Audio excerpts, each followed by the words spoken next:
ಇದೀಗ ನ್ಯೂಸ್ 50ಯ ಸುದ್ದಿಗಳನ್ನು ನೋಡ್ತಾ ಹೋಗೋಣ. ಬೆಂಗಳೂರಿನ ಕೋಗಿಲು ಗ್ರಾಮದಲ್ಲಿ ಒತ್ತುವರಿ ತೆರವು ವಿಚಾರವಾಗಿ ಪಾಕಿಸ್ತಾನ ಕ್ಯಾತೆ ತೆಗೆದಿದೆ. ಮುಸ್ಲಿಮರನ್ನ ಗುರಿಯಾಗಿಸಿಕೊಂಡು ಸರ್ಕಾರಿ ಪ್ರಾಯೋಜಿತ ಅಭಿಯಾನಗಳು ನಡೆಯುತ್ತಿವೆ.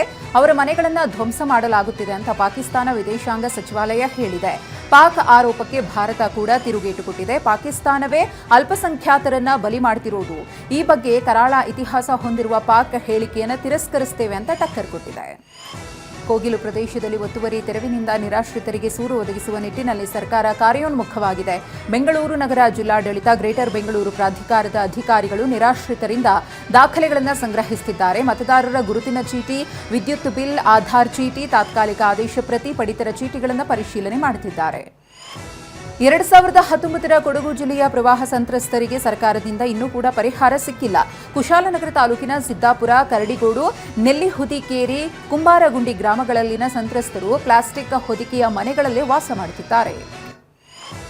ಬೆಂಗಳೂರಿನ ಕೋಗಿಲು ಲೇಔಟ್ನ ನಿರಾಶ್ರಿತರಿಗೆ ಸರ್ಕಾರ 2 ದಿನಗಳಲ್ಲಿ ಸೂರು ಭಾಗ್ಯ ಘೋಷಿಸಿದೆ. ಆದರೆ ಚಿಕ್ಕಮಗಳೂರಿನಲ್ಲಿ ಮಳೆಯಿಂದಾಗಿ 7 ವರ್ಷಗಳ ಹಿಂದೆ ಮನೆ ಕಳ್ಕೊಂಡವರಿಗೆ ಸರ್ಕಾರ ಈವರೆಗೂ ಯಾವುದೇ ಸೂರು ಕಲ್ಪಿಸಿಲ್ಲ.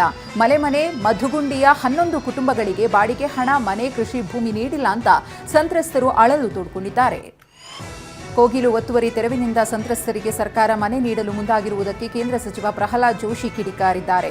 ವಿಪತ್ತುಗಳ ಪರಿಹಾರ ಪಡೆಯಲು ಜನರು ವರ್ಷಗಳಿಂದಲೂ ಕಾಯ್ತಿದ್ದಾರೆ. ಆದರೆ 2 ದಿನದಲ್ಲಿ ಒಂದು ಸಮುದಾಯಕ್ಕೆ ಪರಿಹಾರ ನೀಡಿದ್ದಾರೆ ಅಂತ ಟ್ವೀಟ್ ಮಾಡಿದ್ದಾರೆ.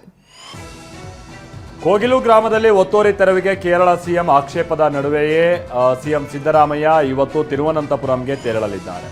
2 ದಿನಗಳ ಕಾಲ ಕೇರಳ ಪ್ರವಾಸ ಕೈಗೊಳ್ಳಲಿರುವಂತಹ ಸಿಎಂ ನಾರಾಯಣ ಧರ್ಮ ಸಂಘದ ಟ್ರಸ್ಟ್ನ 93ನೇ ಸಭೆಯಲ್ಲಿ ಪಾಲ್ಗೊಳ್ಳಲಿದ್ದಾರೆ. ನಾಳೆ ಸಂಜೆ ಬೆಂಗಳೂರಿಗೆ ವಾಪಸ್ ಆಗಲಿದ್ದಾರೆ. ಬೆಳಗಾವಿಯ ಗೃಹಲಕ್ಷ್ಮಿಯರಿಗೆ ಗುಡ್ ನ್ಯೂಸ್ ಸಿಕ್ಕಿದೆ. TV9 ವರದಿಯ ಪರಿಣಾಮವಾಗಿ ಹಣ ಜಮೆಯಾಗಿದೆ. 1 ಕಂತಿನ ಗೃಹಲಕ್ಷ್ಮಿ ಹಣ ಬ್ಯಾಂಕ್ ಖಾತೆಗೆ ಜಮೆಯಾಗಿದೆ. ಹೊಸ ವರ್ಷಕ್ಕೆ 24ನೇ ಕಂತಿನ ಹಣ ಜಮೆಯಾಗಿದೆ. ಲಕ್ಷ್ಮೀ ಹೆಬ್ಬಾಳ್ಕರ್ಗೆ ಬೆಳಗಾವಿ ಗೃಹಲಕ್ಷ್ಮಿಯರು ಧನ್ಯವಾದ ಹೇಳ್ತಿದ್ದಾರೆ. TV9 ಕೂಡ ನಿರಂತರವಾಗಿ ಹಣ ವಿಳಂಬ ಆಗ್ತಾ ಇರುವ ವಿಚಾರವಾಗಿ ಸುದ್ದಿ ಪ್ರಸಾರ ಮಾಡಿತ್ತು. ಹುಬ್ಬಳ್ಳಿ ಕಿಮ್ಸ್ ಆಸ್ಪತ್ರೆ ಮೇಲೆ ಲೋಕಾಯುಕ್ತ ದಾಳಿ ನಡೆದಿದೆ. ಹೊರಗಡೆಯ ಔಷಧಿಯನ್ನು ಬರೆದುಕೊಡ್ತಾ ಇರುವ ಬಗ್ಗೆ ದೂರುಗಳು ಬರ್ತಾ ಇದ್ದಂಥ ಹಿನ್ನೆಲೆಯಲ್ಲಿ ದಾಳಿ ನಡೆದಿದೆ. ಇಂಜೆಕ್ಷನ್ಗಾಗಿ ವ್ಯಕ್ತಿಯೊಬ್ಬರು ಪರದಾಡಿದ್ದಂಥ ವಿಡಿಯೋ ಒಂದು ವೈರಲ್ ಆಗಿತ್ತು. ಅಕ್ಟೋಬರ್ 29ನೇ ತಾರೀಕಿನಂದು TV9 ಕೂಡ ವರದಿ ಮಾಡಿತ್ತು. ಸ್ವಯಂ ಪ್ರೇರಿತ ದೂರು ದಾಖಲಿಸಿಕೊಂಡಿದ್ದ ಲೋಕಾಯುಕ್ತ ಅಧಿಕಾರಿಗಳು ಈಗ ದಾಳಿ ನಡೆಸಿ ದಾಖಲೆಗಳನ್ನು ಪರಿಶೀಲನೆ ನಡೆಸಿದ್ದಾರೆ. ನಿನ್ನೆ ಆತ್ಮಹತ್ಯೆಗೆ ಶರಣಾದ ಕಿರುತೆರೆ ನಟಿ ನಂದಿನಿ ಅವರ ಡೈರಿ ಪತ್ತೆಯಾಗಿದೆ. ಬೆಂಗಳೂರಿನ PGಯಲ್ಲಿ ಪತ್ತೆಯಾಗಿರುವ ಡೈರಿಯಲ್ಲಿ ನಂದಿನಿ ಹಲವಾರು ವಿಚಾರಗಳನ್ನು ಬಿಚ್ಚಿಟ್ಟಿದ್ದಾರೆ. ನನಗೆ ಸರ್ಕಾರಿ ಕೆಲಸ ಇಷ್ಟ ಇಲ್ಲ, ನನಗೆ ಆಕ್ಟಿಂಗ್ ಇಷ್ಟ ಇದೆ, ಮನೆಯಲ್ಲಿ ಯಾರೂ ನನ್ನ ಮಾತು ಕೇಳ್ತಾ ಇಲ್ಲ ಅಂತ ಡೈರಿಯಲ್ಲಿ ಉಲ್ಲೇಖಿಸಿದ್ದಾರೆ. ಇನ್ನು ಡಿಸೆಂಬರ್ 28ರ ರಾತ್ರಿ ಸ್ನೇಹಿತ ಪುನೀತ್ ಅವರ ಮನೆಗೆ ಹೋಗಿ ಬಂದಿದ್ರು. ಅವತ್ತು ರಾತ್ರಿ 11:23ಕ್ಕೆ PGಗೆ ವಾಪಸ್ ಆಗಿರ್ತಾರೆ. ಬಳಿಕ ರೂಮ್ ಲಾಕ್ ಮಾಡಿಕೊಂಡು PG ಕಿಟಕಿಗೆ ವೇಲ್ನಿಂದ ನೇಣು ಬಿಗಿದುಕೊಂಡು ಆತ್ಮಹತ್ಯೆ ಮಾಡಿಕೊಂಡಿದ್ದಾರೆ.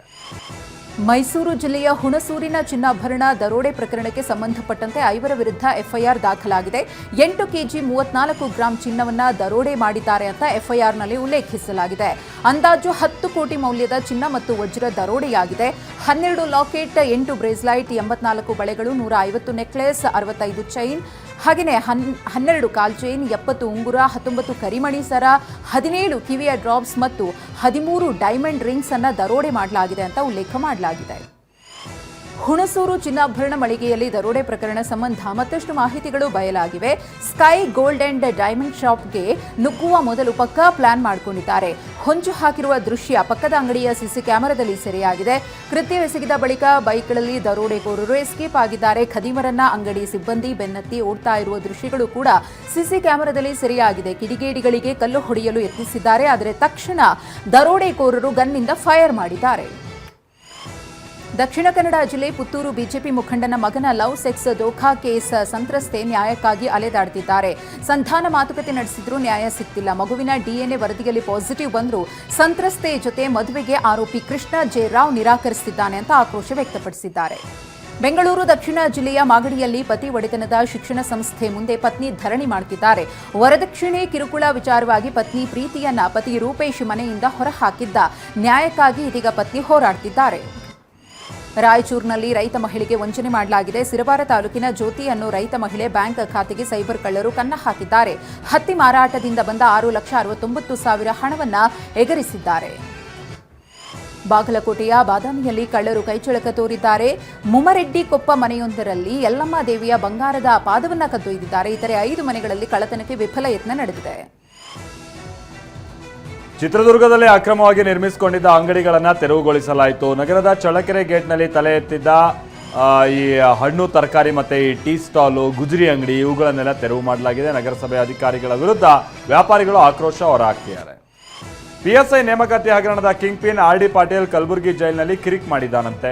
ಪ್ರತಿನಿತ್ಯ ಸಿಬ್ಬಂದಿ ಜೊತೆ ಒಂದಿಲ್ಲೊಂದು ಕಿರಿಕ್ ಮಾಡ್ತಾ ಇರುವ RD ಪಾಟೀಲ್ ಸ್ಥಳಾಂತರಕ್ಕೆ ಜೈಲು ಅಧೀಕ್ಷಕಿ ಡಾಕ್ಟರ್ ಅನಿತಾ ಅವರಿಗೆ ಪತ್ರ ಬರೆದಿದ್ದಾನೆ. ಚಿಕ್ಕಮಗಳೂರು ಜಿಲ್ಲೆಯ ಭದ್ರಾ ಹುಲಿ ಸಂರಕ್ಷಿತ ಅರಣ್ಯದಲ್ಲಿ ಕರಿಚಿರತೆ ಕಾಣಿಸಿಕೊಂಡಿದೆ. 20 ವರ್ಷಗಳ ಬಳಿಕ ಮೊದಲ ಬಾರಿಗೆ ಬ್ಲ್ಯಾಕ್ ಪ್ಯಾಂಥರ್ ಪ್ರತ್ಯಕ್ಷವಾಗಿದೆ. 500 ಚದರ ಕಿಲೋಮೀಟರ್ ವ್ಯಾಪ್ತಿಯಲ್ಲಿರುವಂತಹ ಭದ್ರಾ ಅಭಯಾರಣ್ಯದಲ್ಲಿ ಕಪ್ಪು ಚಿರತೆ ಮತ್ತು ಮರಿಗಳ ದೃಶ್ಯ ಪ್ರವಾಸಿಗರ ಕ್ಯಾಮೆರಾದಲ್ಲಿ ಸೆರೆಯಾಗಿದೆ. ಕೋಲಾರ ಜಿಲ್ಲಾಧಿಕಾರಿ ಕಚೇರಿಗೆ ಮತ್ತೆ ಬಾಂಬ್ ಬೆದರಿಕೆ ಸಂದೇಶ ಬಂದಿದೆ. ಅನಾಮಧೇಯ ವ್ಯಕ್ತಿ ಜಿಲ್ಲಾಧಿಕಾರಿ ಕಚೇರಿಗೆ ಇಮೇಲ್ ಸಂದೇಶ ಕಳಿಸಿ ಬೆದರಿಕೆಯನ್ನು ಹಾಕಿದ್ದಾನೆ. ಕೂಡಲೇ ಪೊಲೀಸರು ಶ್ವಾನದಳ ಬಾಂಬ್ ನಿಷ್ಕ್ರಿಯ ದಳ ಬಂದು ಪರಿಶೀಲನೆಯನ್ನು ಮಾಡಿದ್ರು. ಬೆಂಗಳೂರು ಗ್ರಾಮಾಂತರ ಜಿಲ್ಲೆಯ ದೇವನಹಳ್ಳಿಯಲ್ಲಿ RTO ಅಧಿಕಾರಿಗಳು ನಡೆಸಿದ ಕಾರ್ಯಾಚರಣೆಯಲ್ಲಿ ಅಕ್ರಮವಾಗಿ ಲಗೇಜ್ ಸಾಗಾಟ ಮಾಡ್ತಾ ಇದ್ದಂತಹ ಬಸ್ಗಳನ್ನು ಸೀಸ್ ಮಾಡಲಾಗಿದೆ. ಸಾರಿಗೆ ನಿಯಮಗಳನ್ನು ಗಾಳಿಗೆ ತೂರಿ ಸುಮಾರು 15ಕ್ಕೂ ಹೆಚ್ಚು ಬಸ್ಗಳು ಈ ರೀತಿಯಾಗಿ ಅಕ್ರಮವಾಗಿ ಲಗೇಜ್ಗಳನ್ನು ಸಾಗಿಸ್ತಾ ಇದ್ರು. ಈಗ 15ಕ್ಕೂ ಹೆಚ್ಚು ಬಸ್ಗಳಿಗೆ ದಂಡವನ್ನು ಕೂಡ ವಿಧಿಸಲಾಗಿದೆ. ನಾಡಿನಾದ್ಯಂತ ವೈಕುಂಠ ಏಕಾದಶಿಯ ಸಂಭ್ರಮ ಮನೆ ಮಾಡಿದೆ. ಬೆಂಗಳೂರಿನ ಮಲ್ಲೇಶ್ವರಂನಲ್ಲಿರುವ TTD, ಚಾಮರಾಜಪೇಟೆಯ ಕೋಟೆ ವೆಂಕಟರಮಣ ದೇವಾಲಯ, ದೇವಗಿರಿ ವೆಂಕಟೇಶ್ವರ ದೇವಾಲಯಗಳ ಮುಂದೆ ಬೆಳಗ್ಗೆಯಿಂದಲೂ ದೇವರ ದರ್ಶನಕ್ಕೆ ಭಕ್ತರು ಸರತಿ ಸಾಲಿನಲ್ಲಿ ನಿಂತಿದ್ದಾರೆ. ವೈಕುಂಠ ಏಕಾದಶಿಯ ಹಿನ್ನೆಲೆಯಲ್ಲಿ ಬೆಂಗಳೂರಿನ ವಯಾಲಿಕಾವಲ್ನಲ್ಲಿರುವ TTD ದೇಗುಲಕ್ಕೆ ಸಚಿವೆ ಶೋಭಾ ಕರಂದ್ಲಾಜೆ, ಶಾಸಕ ಮುನಿರತ್ನ, ಚಿತ್ರ ನಿರ್ಮಾಪಕಿ ಅಶ್ವಿನಿ ಪುನೀತ್ ರಾಜ್ಕುಮಾರ್ ಅವರು ಭೇಟಿ ನೀಡಿ ಶ್ರೀನಿವಾಸನ ದರ್ಶನವನ್ನು ಪಡೆದರು. ದರ್ಶನ್ ಪತ್ನಿ ವಿಜಯಲಕ್ಷ್ಮಿ JP ನಗರದಲ್ಲಿರುವ ವೆಂಕಟೇಶ್ವರ ದೇಗುಲಕ್ಕೆ ಭೇಟಿ ನೀಡಿದರು. ರಾಜ್ಯದ ಇತರೆ ಜಿಲ್ಲೆಗಳಲ್ಲಿಯೂ ವೈಕುಂಠ ಏಕಾದಶಿ ಸಂಭ್ರಮ ಮನೆ ಮಾಡಿದೆ. ಮಂಡ್ಯ ಜಿಲ್ಲೆಯ ಶ್ರೀರಂಗಪಟ್ಟಣದ ರಂಗನಾಥ ದೇಗುಲಕ್ಕೂ ಭಕ್ತ ಸಾಗರ ಹರಿದು ಬಂದಿದೆ. ಕೋಲಾರದ ದೊಡ್ಡಪೇಟೆ ವೆಂಕಟರಮಣ ಸ್ವಾಮಿ ದೇವಾಲಯ, ಹುಬ್ಬಳ್ಳಿಯ ಕಾಶಿಮಠ ವೆಂಕಟರಮಣ ದೇವಸ್ಥಾನದಲ್ಲಿ ವಿಶೇಷ ಪೂಜೆ ಪುನಸ್ಕಾರಗಳು ನಡೀತಾ ಇದೆ. ಉತ್ತರ ಭಾರತದಾದ್ಯಂತ ಶೀತಗಾಳಿ ತೀವ್ರವಾಗ್ತಾ ಇದ್ದು ದಟ್ಟ ಮಂಜಿನ ಪರಿಣಾಮ 600 ವಿಮಾನಗಳ ಹಾರಾಟದಲ್ಲಿ ವ್ಯತ್ಯಯ ಉಂಟಾಗಿದೆ. ಮುಂದಿನ ದಿನಗಳಲ್ಲಿ ತಾಪಮಾನ ಇನ್ನಷ್ಟು ಕುಸಿಯುವ ಸಾಧ್ಯತೆ ಇದೆ ಅಂತ ಹವಾಮಾನ ಇಲಾಖೆ ತಿಳಿಸಿದೆ. ಹರಿಯಾಣದ ಬಹದೂರ್ಗಢ್ನಲ್ಲಿ ಸರಣಿ ಅಪಘಾತವಾಗಿದೆ. ದೆಹಲಿ ಸೋನಿಪತ್ ಹೆದ್ದಾರಿಯಲ್ಲಿ ಅಪಘಾತವಾಗಿದೆ. ದಟ್ಟ ಮಂಜಿನಿಂದಾಗಿ ಅಪಘಾತ ಸಂಭವಿಸಿದ್ದು, ಈ ಸರಣಿ ಅಪಘಾತದಲ್ಲಿ ಸಾವು ನೋವಿನ ಬಗ್ಗೆ ಯಾವುದೇ ವರದಿಯಾಗಿಲ್ಲ. ಕಾಂಗ್ರೆಸ್ ನಾಯಕಿ ಸಂಸದೆ ಪ್ರಿಯಾಂಕಾ ಗಾಂಧಿ ಪುತ್ರ ರೈಹಾನ್ ವಾದ್ರಾ ತಮ್ಮ ಬಹುಕಾಲದ ಗೆಳತಿ ಅವೀವಾ ಬೇಗ್ ಅವರೊಂದಿಗೆ ನಿಶ್ಚಿತಾರ್ಥ ಮಾಡಿಕೊಂಡಿದ್ದಾರೆ. 25 ವರ್ಷದ ರೈಹಾನ್ ವಾದ್ರಾ ತನ್ನ ಬಹುಕಾಲದ ಗೆಳತಿ ಅವೀವಾ ಬೇಗ್ ಜೊತೆ ಹಸೆಮಣೆ ಏರುವುದಕ್ಕೆ ಸಿದ್ಧರಾಗಿದ್ದಾರೆ. ಬಾಂಗ್ಲಾದೇಶದ ಮಾಜಿ ಪ್ರಧಾನಿ ಖಲೀದಾ ಜಿಯಾ ನಿಧನರಾಗಿದ್ದಾರೆ. ಅನಾರೋಗ್ಯದಿಂದ ಬಳಲುತ್ತಿದ್ದ 80 ವರ್ಷದ ಖಲೀದಾ ಜಿಯಾ ಕಳೆದ ರಾತ್ರಿ ಢಾಕಾದ ಖಾಸಗಿ ಆಸ್ಪತ್ರೆಯಲ್ಲಿ ವಿಧಿವಶರಾಗಿದ್ದಾರೆ. ಖಲೀದಾ ಜಿಯಾ ಅವರು ಬಾಂಗ್ಲಾದೇಶದ ಮೊದಲ ಮಹಿಳಾ ಪ್ರಧಾನಿಯಾಗಿದ್ದರು. ಬಾಂಗ್ಲಾದೇಶದ ಮಾಜಿ ಪ್ರಧಾನಿ ಖಲೀದಾ ಅವರ ನಿಧನಕ್ಕೆ ಪ್ರಧಾನಿ ನರೇಂದ್ರ ಮೋದಿ ಅವರು ಸಂತಾಪ ಸೂಚಿಸಿದ್ದಾರೆ. ಖಲೀದಾ ಅವರು ಬಾಂಗ್ಲಾದೇಶ ಅಭಿವೃದ್ಧಿಗೆ ಶ್ರಮಿಸಿದ್ರು. ಭಾರತ ಬಾಂಗ್ಲಾದೇಶ ಸಂಬಂಧ ವೃದ್ಧಿಗೆ ಅಪಾರ ಕೊಡುಗೆಯನ್ನು ನೀಡಿದ್ದಾರೆ ಅಂತ ಟ್ವೀಟ್ ಮಾಡಿದ್ದಾರೆ.